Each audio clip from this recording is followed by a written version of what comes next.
In 2004, I opened the Elbow Room Cafe on Green Street. We were one of the first fair trade organic cafes in the area.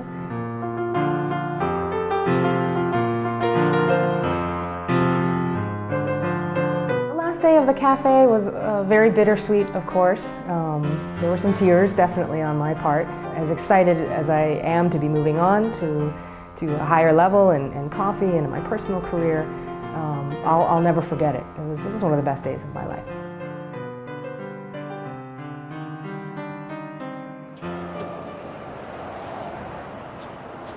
I started the Elbow Room Coffee Roasting Company because it combines my love of coffee and my dedication to the fair trade movement, and has the potential to reach thousands and thousands of customers beyond my little nook at the Elbow Room Cafe. One of my goals with this business as a fair trader is to establish long-term and direct relationships with the people that I'm buying the coffee from.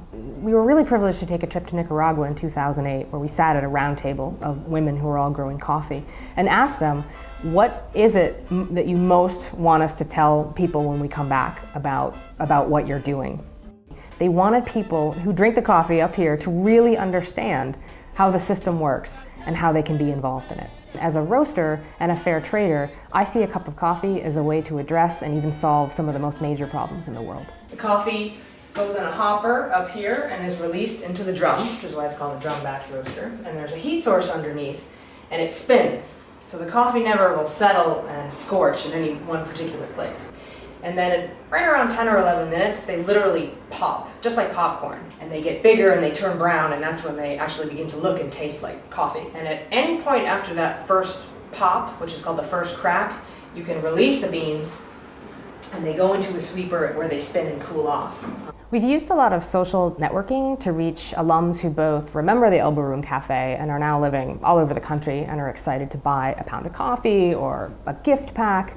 And also, we have reached alumni who graduated well before the Elbow Room was ever there, and they're excited to find out about a smithy in business. And so not only can you get great coffee at a really reasonable price pretty much anywhere in the US, you're supporting a local business, you're supporting fair trade practices.